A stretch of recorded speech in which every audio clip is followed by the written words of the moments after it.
नमस्कार, मैं doctor Nidhi Verma, department of Hindi, भारतीय विश्वविद्यालय की ओर से आप सभी का स्वागत करती हूँ। आज का टॉपिक है हमारा अनुसंधान की एकल अध्ययन विधि, जिसके अंतर्गत पहले हम देखते हैं एकल अध्ययन का स्वरूप, एकल अध्ययन का योगदान, एकल अध्ययन के उद्देश्य और एकल अध्ययन के प्रकार क्या हैं।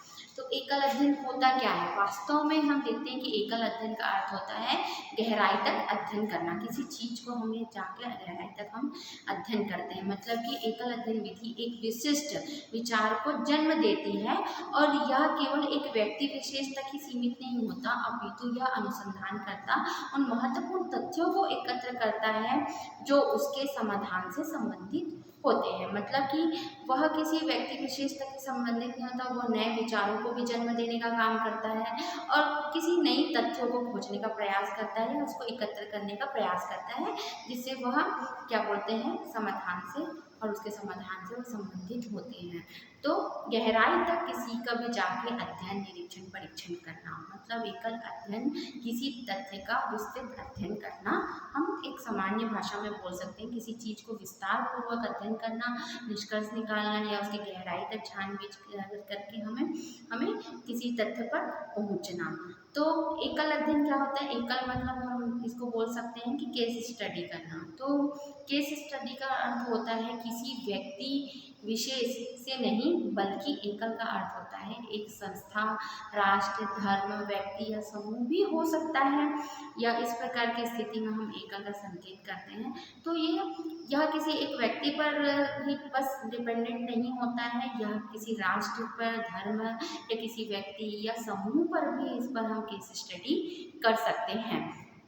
तो एकल एक निकट अध्ययन होता है, मतलब क्लोज स्टडी करना किसी चीज को। जब तक आप पास जाके किसी चीज को निरीक्षण परीक्षण नहीं करेंगे, तब तक आपको कहाँ से उसका निष्कर्ष या किसी चीज का आपको उत्तर प्राप्त हो पाएगा। इसलिए किसी चीज को जब आप पास से जाकर अध्ययन करते हैं तो आपका उसका परिणाम भी बहुत अच्छा मिलता है। मतलब इसको एक गहन अध्ययन करना, मतलब डीप जाके किसी चीज को स्टडी करना। फिर संचयी अध्ययन करना। फिर होता है उपचारात्मक अध्ययन, मतलब कि यह किसी भी बीमारी से संबंधित हो जाते हैं। जैसे कि कोई बहुत सारी गंभीर बीमारियां होती हैं जिसका कई बार से हम प्रयोगशाला में, लेबोरेटरी में हम करते हैं, परीक्षण करते हैं, पर भी हमें उसका कहीं सही उत्तर या उसका परिणाम हमें नहीं मिल पाता है। तो इसलिए हमें उपचारात्मक में भी हम इस केस स्टडी का बहुत इसका प्रयोग किया जाता है उपचारात्मक अध्ययन में भी। जैसे कि मैंने बताया एकल विधि होती क्या है, केस स्टडी, और कहाँ कहाँ इसका हम प्रयोग करते हैं। तो जैसे कि किसी चीज़ का पुलिस में भी इस चीज़ का प्रयोग होता है कि कहीं कहीं आपराधिक घटना हो जाती है जिसका हम परीक्षण निरीक्षण करते हैं, तब भी यहाँ पर केस स्टडी किया जाता है। तो एकल विधि का प्रयोग वहाँ पर भी किया जाता है। मतलब बहुत सारे ऐसे विभाग हैं जहाँ पर एकल अध्ययन का प्रयोग किया जाता है, जिससे हम कहीं पर भी हम परिणाम और उसका हमें उत्तर की प्राप्ति होती है करके। तो मतलब अब हम बोल सकते हैं एकल स्टडी को हम किस प्रकार से हम परिभाषित करते हैं। बहुत सारे अनेकों लोगों ने इसको अपनी अपने भाषा में, अपने अपने शब्दों में इसको बताया है। तो एकल अध्ययन यह ऐतिहासिक विधि की कोई बात नहीं है, वरन यह सामाजिक रीतियों, परंपराओं के अंतर्गत का वर्णन हो सकता है। मतलब समाज में जो हो रही है रीति रिवाजों का अध्ययन या सामान्यीकरण के लिए। उदाहरण के लिए हम देख सकते हैं कि हिंदी के जैसी कहानियाँ हो गई जो कि सामाजिक रीति रिवाजों को लेकर लिखी गई हो, या रूढ़िवादियों को, या जातिवाद, धर्म के प्रति, या किसी भी अनेक उपन्यास किसी न किसी चीज़ को लेकर किसी न किसी समाज में जो घटित हो रही है उसी को लाने का प्रयास करते हैं। सब कहानी उपन्यासों के माध्यम से अनेकों जो हमारे राइटर्स रहते हैं, साहित्यकार रहते हैं, तो ये सारी चीज़ में भी हम उन्हीं के हम पर्टिकुलर कहानी उपन्यास पर भी हम उनका पूरा केस स्टडी या एकल अध्ययन हम कर सकते हैं कि उन्होंने उस उपन्यास में क्या लिखा है, उस कहानी के माध्यम से क्या क्या क्या जो हम समाज को देना चाह रहे हैं। तो बहुत सारे अलग अलग हम तुलनात्मक अध्ययन भी कर सकते हैं कि 2-3 राइटरों का हम मिक्सअप देख के एक राइटर क्या लिख रहे हैं, दूसरे क्या लिख रहे हैं, तो तुलनात्मक अध्ययन भी कर सकते हैं यहाँ पर। तो गहन अध्ययन करके कभी न कभी व्यक्तित्व मतलब किसी भी व्यक्ति अथवा समूह का गहन अध्ययन ही जीवन का एक ऐतिहासिक अध्ययन कहा जाता है। तो एकल अध्ययन एक ऐसी क्रिया है जो कि सामाजिक जीवन की इकाइयों को विभाजन एवं खोज करती है, चाहे वह व्यक्तिगत परिवार हो, संस्था हो, सांस्कृतिक समूह हो अथवा सार्वभौमिक समुदाय। तो हर जगह इसका प्रयोग किया जाता है। तो अब देखते हैं कि एकल अध्ययन का योगदान कहाँ कहाँ। फिर नेक्स्ट हम देखते हैं, अभी स्वरूप के ऊपर मैंने बताया। अब होता है कि हम एकल अध्ययन के योगदान, मतलब उसका योगदान कहाँ कहाँ किन किन क्षेत्रों में आ जाए। तो संबंधित व्यक्ति के ऐतिहासिक तथ्यों के कार्यक्रमों का मूल्यांकन करना।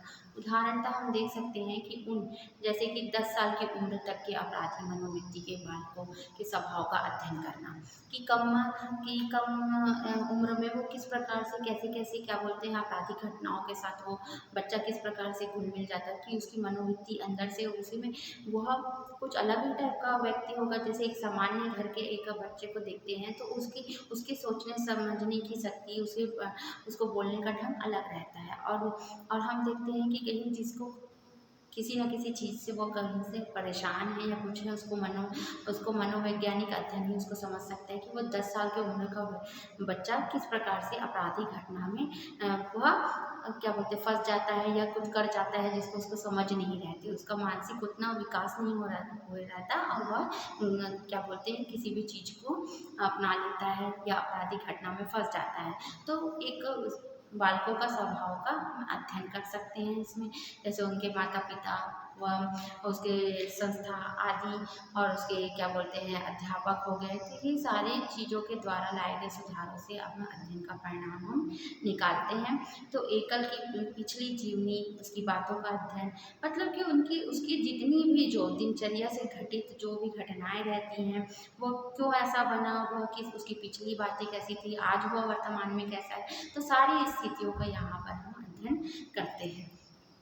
फिर नेक्स्ट आता है हमारा सामाजिक संस्थागत समूह एवं परिवार, कक्षा, विद्यालय या समाज के अध्ययन के द्वारा किया गया काम। फिर नेक्स्ट आता है कि व्यावसायिक पाठ्यक्रम में स्थित सामग्री को संस्थाओं में उपलब्ध कराना करके। तो ये व्यवसाय में भी काम आता है, सामाजिक संस्थाओं में भी आता है, पारिवारिक हो गया, विद्यालय हो गया, कक्षा हो गया, आदि सभी जगह हम इसका प्रयोग करते हैं। फिर सांख्यिकी परिणामों का भी हम यहाँ पर हम उसको प्रामाणिकता हो, जैसे कि दो समरूप स्थितियों के ऐतिहासिक विवरणों के तथ्यों को जाना जा सकता है। तो हम देखते हैं कि लगभग अधिकतर जगह हम देखते हैं कि एकल अध्ययन की उपयोगिता आज हमारे लिए व्यापक है। अब एकल अध्ययन के उद्देश्य क्या हैं, तो इसके 4 उद्देश्य हम देखते हैं, मतलब कि 4 उद्देश्यों में ये बहुत ज़्यादा उपयोगी है। तो जैसे मैंने बताया था पहले कि उपचारात्मक उद्देश्य, मतलब बीमारी से संबंधित हमें जब वार्तालाप करना है या अध्ययन करना है तब इसका प्रयोग किया जाता है। फिर सेकंड आता है निदानात्मक अध्ययन, की कमजोर जो विद्यार्थियों को शिक्षण से संबंधित परिस्थितियों में किस प्रकार से हम उसको निर्देश देते हैं करके। और फिर थर्ड आता है कि शैक्षिक एवं मनोवैज्ञानिक समस्याओं से संबंधित तथ्यों का अध्ययन करना। फिर नेक्स्ट है कि अन्य सूचनाओं को एकत्रित करना या एक अनुकरणीय कार्य भी हो सकता है। तो बहुत जगह हम देखते हैं कि यह उपयोगी है, जैसे कि पिछली बातों का वह अवलोकन करना जो अतीत के जीवन से संबंधित है और उन लिखित तथ्यों के आधार पर स्थिति को जानने में उपयोगी भी होते हैं। तो एकल के अंतर्गत हम पिछली बातों को भी अवलोकन करते हैं, फिर हम उससे नए तथ्यों को लिखते हैं, समझते हैं। फिर हम देखते हैं कि एकल के वर्तमान स्तर से संबंधित हम देखते हैं कि दूरदर्शिता रखना जो कि स्थिति की जानकारी हेतु सहायक होती है और सुझाव एवं सुधार इकाई के संबंध में भी किए जाते हैं। तो इसमें हम देख सकते हैं कि हमारी हिस्ट्री भी कैसी थी, पिछले कैसे हुआ था, तो उसका अवलोकन करके हम नए परिणामों को लिखते हैं और उसको हम निष्कर्ष अपने तथ्यों में डालते हैं। तो अब नेक्स्ट हमारा आता है, फिर हम देखते हैं अगला है हमारा एकल अध्ययन के प्रकार क्या क्या हैं। तो हम इसमें देखते हैं कि 5 प्रकार के हैं। सामाजिक या सामूहिक एकल अध्ययन होता है, दूसरा होता है कारण का तुलनात्मक अध्ययन होता है, तीसरा क्रियात्मक विश्लेषण होता है, फिर इसमें फोर्थ है अनुगामी कार्यक्रम होता है और फिफ्थ हमारा आता है कि अध्ययन की प्रवृत्ति। तो ये सारे हमारे प्रकार 5 प्रकार हैं जिस पर कल हम विस्तार से चर्चा करेंगे। आज का टॉपिक यहीं पर समाप्त होता है। धन्यवाद।